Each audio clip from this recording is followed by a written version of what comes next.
72 घंटों से main stream media और सोशल मीडिया में ये बहस हो रही है कि एक दफा फिर से सऊदी अरब ने जी पाकिस्तान को धोखा दिया और इसके साथ साथ ये कहें कि कोई लोन नहीं दिया बल्कि उल्टा एक लंबा दिलासा दे दिया। उसने ये भी कहा कि भारत और पाकिस्तान जो है वो अपने इश्यूज बायलैटरली हासिल करें।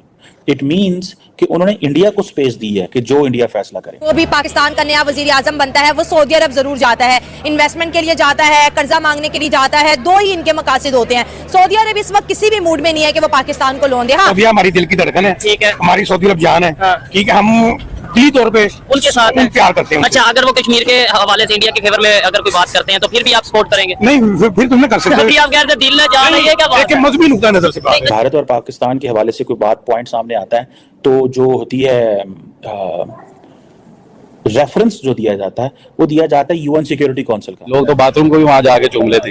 हाँ, मतलब अरबी में तो बैतुल खला लिखा या कुछ भी। आर्टिकल 370 हटा, उस वक्त ओआईसी पाकिस्तान ने कहा ओआईसी जो है अपना इजलास बुलाए, कोई भी ओआईसी नहीं आई। क्यों? क्योंकि वो अपने जो इंटरेस्ट है, जो उनके इंडिया के साथ अलायंस है, उसको खराब नहीं करना चाहते थे। कोई भी कश्मीर का इशू डिस्कस ही नहीं करना चाहता। कश्मीर का मामला इंडिया और पाकिस्तान का बायलैटरल इशू है, जबकि पाकिस्तान का स्टांस ये है कि कश्मीर का मामला एक इंटरनेशनल इशू है जो कि यूनाइटेड नेशंस के मुताबिक हल होना चाहिए। इतना तेजी से भारत की पोजीशन मजबूत हुई है, अब भारत किसी को भी नहीं सुनेगा सिवाय मुस्लिम ममालिक, और मुस्लिम ममालिक को वो एक कर्टसी में इग्नोर नहीं कर सकता। तो इंडिया में भी मुसलमानों के साथ बड़ी ज्यादती वो। हेलो फ्रेंड्स, तो सऊदी अरब ने दिखाया इन पाकिस्तानियों की उसकी औकात। जब इन पाकिस्तानियों ने इंडिया के खिलाफ जब कुछ गलत बोल रहे थे तो सऊदी अरब ने इनको रख के पेला। तो चलिए देखते हैं कि ये वीडियो क्या है। वो करते हैं। अच्छा, आप क्या सोचते हैं? आप ये सोचते हैं कि बेहतर है कि हम जो ना ये इधर है, उसको फिर वो ये जो आप कहते हैं ना कि ईद मनाना है, वो ईद भी फिर अपनी मर्जी से मनाता है। जब हम फैसले हम खुद नहीं करते तो हम ईद कैसे अपनी मर्जी से मनाएंगे? अब जो पिछले वजीर आजम थे वो गए, उन्होंने कहा जी 25 अरब डॉलर सऊदी अरब से आएगा, 25 यूएई से आएगा और हमारी इकोनॉमी ठीक हो जाएगी। ठीक है जी, ये वो सहाफियों को बताते थे। पाकिस्तान का तो देखिए वो स्टैंड है ना कि ये जो रेजोल्यूशन है यूनाइटेड नेशंस की रेजोल्यूशन के हिसाब से ये किया जाए, यूएनएससी में मामला लेकर जाए, ये किया जाए। जो हमारा हमेशा से जो एक स्टैंड पाकिस्तान का रहा है, तो दिल्ली का जो स्टैंड है उसको रिपीट किया है, उसको सेकंड किया है मोहम्मद बिन सलमान एमबीएस की इस स्टेटमेंट ने कि पाकिस्तान और इंडिया के बीच के जो डिस्प्यूट्स हैं उसको डायलॉग के जरिए हल किया जाए। तो उन्होंने यूएनएससी का नाम नहीं लिया, उन्होंने यूनाइटेड नेशंस का नाम नहीं लिया, उन्होंने तो मतलब एक छुट्टी करा दी। अगर देखा जाए तो उन्होंने साफ साफ ये कह दिया कि भाई ये आप जो है इसके ऊपर अपना वो अब चेंज करें। इसकी वजह देखिए साफ साफ बात है। मैंने आपको पहले ये कहा था, आप मेरा जरा पिछला प्रोग्राम उठाकर देखिए, शहबाज शरीफ जब वहां पर गए और मैंने कहा कि ये पाकिस्तान के प्राइम मिनिस्टर वहां पर गए हैं, ये सारी बातचीत होगी और यकीनन ये बात भी होगी। तो उन्होंने वो जो बात की है या नहीं की, यानी हो सकता है कि वो भी बात की हो कि इंडिया की तरफ से तो देखें राजनाथ सिंह साहब ने कहा कि घुस के मारेंगे, तो उसके ऊपर भी फिर उन्होंने इसका मतलब है कोई जवाब नहीं दिया। लेकिन जो इस वक्त हमारे सामने ज्वाइंट डिक्लेरेशन आ रहा है उसमें यह बताया गया है कि जो ज्वाइंट स्टेटमेंट है between Saudi Arabia and Pakistan, उसमें यह मेंशन किया गया है कि both leaders discussed regional issues, और इसके अलावा दोनों के बीच गजा का मामला भी डिस्कस हुआ। सऊदी अरब है, उसने ये भी कहा कि भारत और पाकिस्तान जो है वो अपने इश्यूज बायलैटरली हासिल करें। इट मीन्स कि उन्होंने इंडिया को स्पेस दी है कि जो इंडिया फैसला करे। पाकिस्तान में उसे सऊदी अरब कुछ नहीं कर सकता। ये आपको याद होगा, अब सऊदीज को इस पोजीशन का बड़े अच्छे से पता है कि इंडिया की क्या पोजीशन है। मैं आपको पता है बार बार एक चीज कह रहा हूं और काफी अरसे से कह रहा हूं, मेरे पास कोई इंफॉर्मेशन नहीं है लेकिन मेरी शायद एक अंडरस्टैंडिंग है कि अगर कोई मुल्क इंडिया और पाकिस्तान के दरमियान नॉर्मलाइज हालात करवा सकता है, या वो सऊदी अरब है या वो यूएई है।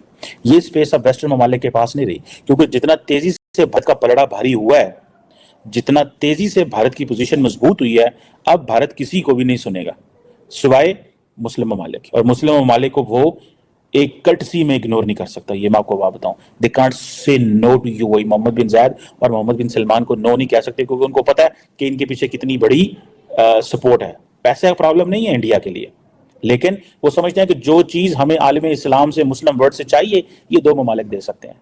सो फॉर दैट मैटर हमें अगर पोलिटिकली बात करनी भी पड़े तो हम पाकिस्तान से तो हम कर लेंगे।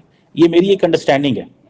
और दोनों मुल्क जो है भारत, सऊदी अरब और पाकिस्तान के जो वज़ीर आज़म और क्राउन प्रिंस ने ये कहा है कि इंडिया और पाकिस्तान के दरमियान डायलॉग होना चाहिए। कैसे हो सकता है कि सऊदी अरेबिया जो है वो इंडिया के बजाय पाकिस्तान को सपोर्ट कर दे? देखिए इंडिया के साथ आप उनके रिलेशंस देखिए, वो उनके बराबरी की सतह के ताल्लुकात हैं। इंडिया के साथ सऊदी अरेबिया के बराबरी की सतह के ताल्लुकात है। इसकी वजह यह है कि एक हाथ ऐसे और एक हाथ ऐसे नहीं है। और उनकी जो तिजारत है, जो ट्रेड है इंडिया के साथ सऊदी अरेबिया की, आप वो तो देखें कहां पर पहुंच रही है उनकी ट्रेड। वहां पर उन्होंने एक मंदिर बनाया है इतना बड़ा, और इसके अलावा जब भारतीय वजीर आजम नरेंद्र मोदी साहब वहां पे जाते हैं तो मोहम्मद बिन सलमान साहब कैसे उनको जो है मिलते हैं, उनसे वेलकम करते हैं। तो ये इस सिचुएशन में सऊदी अरेबिया क्यों करेगा? इसकी वजह यह है कि पाकिस्तान को उसने पैसा देना है। पैसा खैर दिया क्या है, जो बात हो रही थी वो भी, यानी उसके पर भी बात कर लेते हैं। हुआ कुछ यूं है कि देखें, कभी जो है ना इस तरह नहीं करना चाहिए। कभी ये कहा जाता है जनाब इतने बिलियन डॉलर्स जो है वो दे रहे हैं, कोई जो है वो इतने बिलियन डॉलर्स दे रहा है, कोई इतने बिलियन डॉलर्स दे रहा है, तो पैसे तो वो देते हैं, ऐसा नहीं है कि वो पैसा नहीं, इन्वेस्टमेंट तो करते हैं ना। कभी वो तेल की मद में जो है रख देते हैं कि जी ये $1.5 बिलियन हम आपके रख रहे हैं, $2 बिलियन हम जो तेल है उसके इन्वेस्टमेंट के लिए बैंक में रखवा देते हैं, बैंक के रिजर्व में जो है उनके पैसे होते हैं। फिर जब भारत और पाकिस्तान के हवाले से कोई पॉइंट सामने आता है तो जो होती है रेफरेंस जो दिया जाता है वो दिया जाता है यूएन सिक्योरिटी काउंसिल का, कि जैसी जो यूएन सिक्योरिटी काउंसिल के रेजोल्यूशन है उसके तहत हल किया जाना चाहिए। लेकिन इस एलामिया के अंदर ये जो जॉइंट स्टेटमेंट आई है इसके अंदर कोई रेफरेंस नहीं है।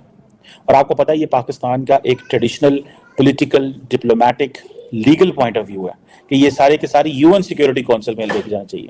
लेकिन इंडिया ने क्या किया है कि इंडिया ने over the period of time अपना पलड़ा, अपनी जो पॉलिटिकल माइलेज है इतना ज्यादा अचीव कर लिया हुआ है कि अब उसने दूसरे मुल्कों को भी बता दिया हुआ है कि आप इसको हमारे बायलैटरल फ्रेमवर्क में करें। अमेरिकन हो, ब्रिटिश हो, यूरोपियन यूनियन हो, जितने भी ऐसे इंपॉर्टेंट मुल्क थे जो कॉन्टिन्यूसली इस पर बात कर रहे थे, उन्होंने उनको ये याद करा दिया कि आप ऐसे किया करें, जब भी आपसे पाकिस्तान बात करे तो आप इसको बायलैटरल में ले जाएं।